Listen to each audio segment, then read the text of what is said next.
So I'm here with Jonathan Blow, independent game maker from San Francisco and developer of the hit Xbox Live Arcade game Braid. So thank you very much for joining me here today. Thank you.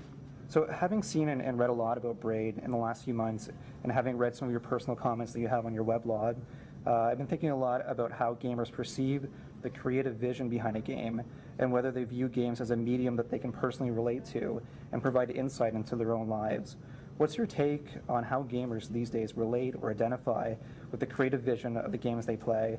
And do you feel that contemporary games are moving closer or further away from gamers emotionally? You know, I can't really claim to know how a large percentage of the public feels. So I'm not going to guess. When I make a game, I just kind of assume that there will be people out there who will appreciate it.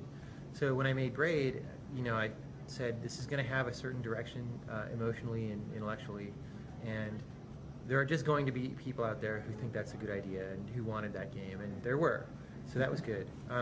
I don't know what percentage of the gaming public that represents or anything like that.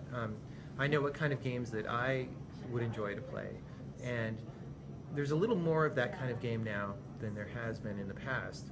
Part of that is just that it's easier to make games, especially for small teams. So people who have wacky ideas that somebody isn't going to step up and fund with $10 or $100 million, they can still make a game, even if it's a smaller game like in Flash or on the web or something, or even if it's an Xbox Live game that probably takes a substantial amount of money, but still not as much as it does to make like Gears of War 2 or something, right? So there's more access of the ability, there's more access between the audience and people who have more different game ideas. So that's cool. As to whether games are coming closer or further from people emotionally, I think that both are happening at the same time. On one end, we have these highly polished games that cost a lot of money, right? And they're very professional. And professional is another way of saying not personal, right? Those games are very good at doing certain things, at feeling like a big blockbuster, you know, creating this sense of excitement, transporting you immersively to another place. They're not necessarily engaging in artistic communication at a very deep kind of level, whatever artistic communication means, right? Which is a debate I won't go into. On the other hand, you do have even smaller to more medium-sized games that are doing more personal things, you know, like Pixel Junk Eden, for example. Game's great. That was, you know, dude had an idea of how he wanted this game to look, and they built a game around it, you know, and that was really interesting. You know, there are a lot of independent games out there are in that category. So I think that's great. We could use both kinds of games, and the more variety there is for people, the more that any particular person has to play. So I'm all for it, actually. Okay, so let's talk about Braid for a moment here. Sure. So what was your motivation behind your initial idea here, and how has the development of the game affected you personally? I don't know how to describe the motivation. It's just that was the game that I really wanted to make. You know, I have a lot of different ideas bound up in the game, and communicating those somehow was what I wanted to do. I just thought it would be a good thing to make. Like, whatever causes people to create things is what was going on there, you know. Just that spark. Just that spark, yeah. How has it changed me? Certainly the way that I design games is now completely different. You know, ideas that I had before about what I thought would be a cool game to work on are now not interesting to me, and I have a completely different set of interests. It's a different way that I think about games. And when I come to a conference like this, there is almost nobody now who thinks about games the same way that I do, so it's hard to talk to people. It's like so many different ideas. Yeah, I mean, what even the things that they think are important, I don't care about, and the things that I think are important, they don't care about. So it's interesting. Just kind of got to do your own thing, I guess. Then. Yeah. Right. Just go with your gut feeling. Pretty much. Okay. So in 2007, you withdrew Braid from the Slam Dance indie competition in protest, and this was after the Super Columbine Massacre RPG game was kicked out of the competition. And And then after Braid dropped out, there was a number of other high-profile indie games that also followed suit, like Flow and Everyday Shooter. And I read recently on your blog that the Slam Dance Festival has been canceled for 2008. So I'm just wondering, what is your reaction to the cancellation of the show, and how has this impacted the indie community? Well, I'm a bit bummed that they canceled the Games Festival. I don't exactly know the reasons why, but in the letter that they published when they canceled it, they said that it was just hard to find an appropriate venue for the games. So I'm not happy that they canceled it, because it's one less avenue for independent game makers to get their ideas out to the public. At the same time, I'm glad that we didn't set a precedent of heavy censorship over what are supposed to be independent, groundbreaking works. By the same token, from before, when I was saying, hey, professional kind of means not personal, censored, either self-censored or externally censored, also means not personal, right? Because you can't say what you're thinking, or you can't, And if we establish that as a precedent, then that's unhealthy for, in terms of, in the long term, being able to create things that people really care about. So I'm not happy that it went away. I am happy that we didn't establish a bad tradition. At the same time that Slam Dance has gone away, there have been other festivals opened up. So the Indiecade Festival, which actually Sam Roberts, who headed up the Slam Dance Games area, is now on the jury of Indiecade. So he's found something to do. And there are a few other different festivals going on. As indie games have grown in the public eye, there are naturally more places interested in them. So I think that things are getting better, and hopefully we'll continue to do so. Thank you. So Braid is known for its beautiful artistic worlds and landscapes. How important is it for you to feel the art when you're telling the story? And was it challenging for you to select an artist that would realize your creative vision? Yeah, we'll answer the second part first. It took a very long time to find the artist for Braid. David Heldman, who was a webcomic artist,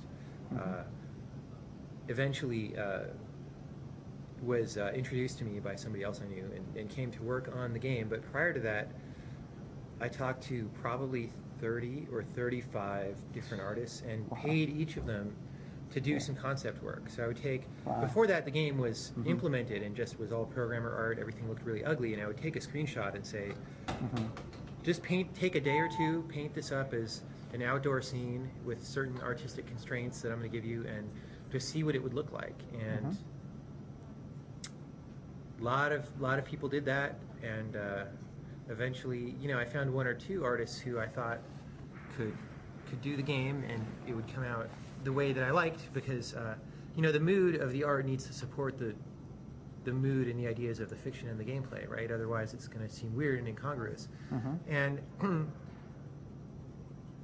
just a lot of the artists that I ran into either didn't understand games enough, or didn't understand that game enough, or maybe they just weren't that good sometimes. But eventually, David pretty much had everything. So that was fortunate, though, because it was looking pretty hairy for a long time. Like, I didn't know that the game was going to have good art. So how did that relationship go between you two? Like, you just set like the overall parameters or outline of what you were looking for, and then you let him run with it, or? Yeah, mostly. So I had high-level ideas of what things should be like, in things like theme, general progression of what kinds of worlds they were. Like, I wanted the player to start out somewhere highly natural and end up in a sort of man-made environment, right? I wanted the levels to feel very bright. That was important, especially in the beginning of the game. To be hand-painted and personal, right? To not have a lot of repetition like you see in a lot of games, right? And there were a lot of other high-level directives that had to do with just supporting the gameplay, making things not be confusing, because it's a hard puzzle game, so you had to have a clear idea of what meant what on the screen, and art that didn't obfuscate, right? So we took a little bit to to discuss all that back and forth, and then he would basically just go and do things. And then my job at that point was just to make sure that everything fit, that didn't conflict with some part of the game design. And sometimes we would have to revise, well, we revised everything in the game a lot, actually, just to get it just right. But actually, David has a blog called The Art of Braid, where he goes over some of that. But some things we actually got rid of entirely and replaced, because we would work on them for a while and say, you know, this isn't quite right. And so my job there was just to sort of enforce the integrity of the game.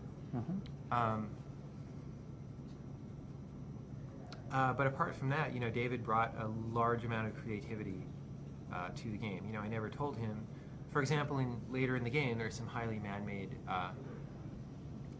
environments. They have a lot of statues and pieces of clothing and things. And I gave him general ideas for what those might be, but I never said, you know, paint a policeman that looks like this and is holding this and that, you know. That is all things that he brought to the game. Similarly with the paintings for each puzzle, there were a couple of gameplay constraints that I had that needed to be found, and a couple of themes that I said I want this scene to be this and this scene to be that, but for the most part, those are the things that he painted and chose to put in there. So, Interesting. Well, it really worked out. Yeah, it was good. It was good to find someone who could use his creativity in a way that worked with the game, and that was only possible, like I said, because he understood the game and what it was trying to do. Okay, so with so many big-name game developers and studios having cemented their position in the marketplace, what are the strengths or advantages that you feel the independent studios have in the industry? And do you feel that the gaming industry is doing enough to support or promote the independent game developers? Well, the second question is easier, so I'll start with that. Okay. In terms of doing enough, I mean, probably no, but at the same time, there aren't necessarily that many games that are promotable. You know, like, there are some indie games that I think are interesting that I would be happy if, you know, somebody told me to go play them. But they have a small audience, right? Because they're very avant-garde, just very strange. And yeah, so I can't necessarily say, oh, I think these should be promoted more heavily to the public at large, because if the public isn't looking for that, then they shouldn't have somebody shoving it in their face, right? There are a lot of games that have very good or interesting elements to them that are on the whole not very polished, right? Not very playable. On the average, an indie game is less playable than a mainstream game, just because in the mainstream, a lot of that money has gone into, let's test this thing out, make sure people can use the controls effectively and whatever, right? Often that still results in a game that's hard to play, but at least they tried, right? And indie developers often don't have that process and often don't try. So it's hard to, you know, like, I can't necessarily say that a lot of indie games really should go out to more people, because those people won't be able to play them. It's really interesting. Maybe that's a piece of the culture that we can change going forward. Like, as independent developers, we can become more aware of that. Yeah, but that's just a basic skills thing. Like, basic game development skill is being able to see your game from the eyes of the player and what they know and what they don't know. It would be nice if there were a larger market for indie games. And I think that is happening naturally, because once in a while you do see games that are polished enough to work in the mainstream, right? So, you know, Castle Crashers, the Penny Arcade games, N+, all that stuff, relatively low budget independent games that you could easily see a large market playing, except for the gameplay. Like, I don't know. Well, they've been like, for example, relatively good commercial successes. Yeah, I mean, for example, N+ is a pretty brutal game, and a lot of people don't want to play that kind of thing. But it's also very easy to understand. So, the people who do want to play that kind of game, it's easy for them to understand that that's the game that they want to play by looking at it. So, the first part of the question was, I don't remember. It was talking about the strength and advantages that indie game shops have over the Oh large. yeah. There are some definite advantages. Some of them seem like disadvantages, but they're actually advantages. The lack of money to invest means that you don't have that much to lose as an independent developer, and so you can take bigger risks, and you're not as bound by a schedule, right? So with Braid, for example, I thought that I was going to have a game done in a year or maybe a year and a half at the most. I was like, I'll do it in a year. If it's not quite the quality I want to release, I'll spend another 6 months on it and put it out. It eventually took 3.5 years, right? Wow. But that was good because that was the time required, as far as I was concerned, to make the game live up to its potential, the potential that I saw. I could have released the game after a year, and if I had forced myself to stick to schedule, it would have been an interesting game that some people might like to play, but it wouldn't have been as well received. It wouldn't have been as widely appreciated. Part of game development, and the part that takes the most work, is initially you have some core idea that's really interesting. Implementing the game is just about communicating that to the player, whether it's an experience that you want them to have or an idea you want them to see. And building the game, like just all the code and the art, is like building that layer between the idea and the player. And the better you refine all that layer so that it works better, the more people that you can reach with your idea, right? So that's an advantage. Another advantage is just agility. So if you change your mind about what you want to do, you can do that.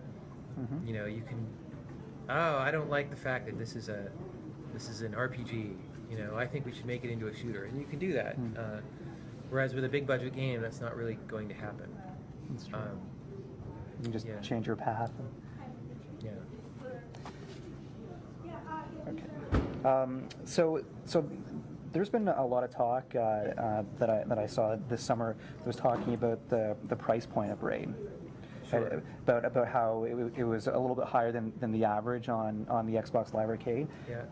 So now that the gamers have had a chance to play the game, it's been out for several months. Do you feel that this higher price point resulted in higher expectations in gamers' minds?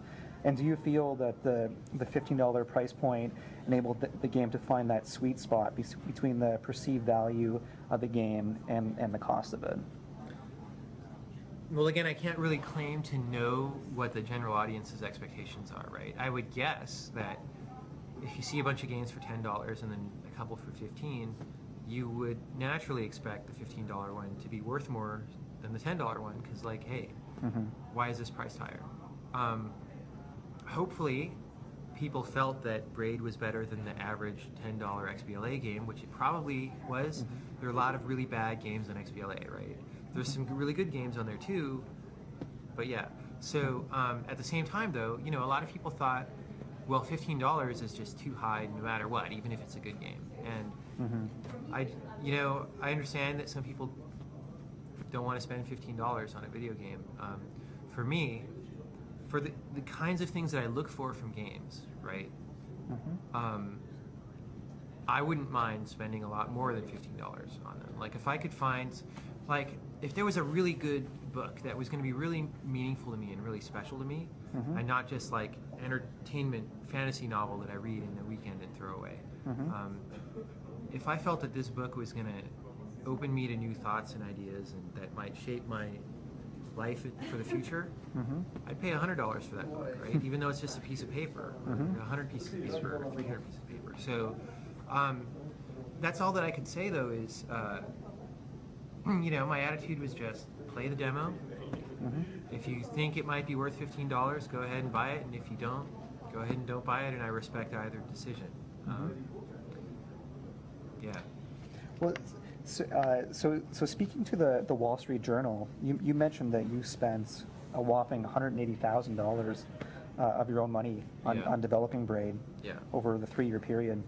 So, and I mean, that has to be one of the gutsiest moves for an indie developer to invest that much time and money into a game. Did you ever feel during the production of Braid that you were perhaps being too ambitious? Well, maybe at times a little bit, but not really, because I come from a background, you know, before working on Braid, I tended to be a technology consultant for games, so working on high-end 3D stuff, or when I was taking a break from that, I wrote the technical column for Game Developer Magazine, wherein I would approach very hard technical problems. And so in terms of developing games, my tradition was about, and a lot of tech guys are this way, they'll take an interesting technical problem and build a game around it, right? Whether it's, let's have a, you know, like Introversion has a game that maybe looks a little like that. Like, let's have this dynamically generated city that goes out infinitely in all directions, and the game is about something involved in exploring that, right? There's a technical idea with gameplay coming from that. So I used to design games that way, and because I liked cool technology, I would pick really hard technical problems, and they would be so hard that usually they didn't really have a solution. And that's not good for getting a game done and getting it into people's hands. So one of the ideas with Braid was, I'm going to find a gameplay idea that I'm really excited about, but that also is very tractable, very implementable, in a low budget, in a fast way. And then if I want to spend more budget and more time on it, I can choose to, but I won't be forced to by the nature of the problem. And so that's how Braid was. It's a 2D platformer. I don't know if you ever saw screenshots of the prototypes. Probably not. No, I haven't. It looks really bad when it's just like programmer art and like a non-animating sprites and stuff. And that's what I did originally. But from there, everything was gravy. Like, how much time do I want and money do I want to spend hiring people to animate this stuff, or just going over concepts for how the world should look and things. And that was all things that I could choose. So it was a choice to spend that much time and money on it, as opposed to, like, a mistake would be, oh, this game is really expensive and it's taking a long time, but there's no way that I could just release it now because we need 8 more months of work before it'll be done. With Braid, it wasn't like that. Okay, so with all the praise and acclaim that you've received on Braid, do you have any plans to follow up with perhaps a sequel with the game? Or what other projects are you working on at the moment, or plan on working in the near future? Yeah, there are very much no plans for Braid 2. I just don't see what I would do that would be as good as the original game in that area, so I'm just going to leave it where it is and go do something else. As for what that something else is, I've had a few different ideas that I was convinced at the time was my next game, and I've changed my mind every time. And in fact, my newest idea for what I'm convinced is my next game, I just got the idea about a week and a half ago and started programming it. And I like it so far, but I don't really know that it's what I'm going to do, so I'm not really saying much about it, because if I'd said much about the one before that, everyone would be disappointed that I didn't do that one or whatever, right? So you're just going to wait until you get... I'm going to wait until I have enough cement the idea that it's a reasonable game that I'm kind of showing in public, and then people will know. Okay. Yeah. Okay, well, I mean, it's been a fascinating discussion. Thank you very much for your time, Jonathan. Great, I just want to highly recommend to everyone out there to pick up Braid. It's out right now on Xbox Live Arcade, so thank you very much. Thank you.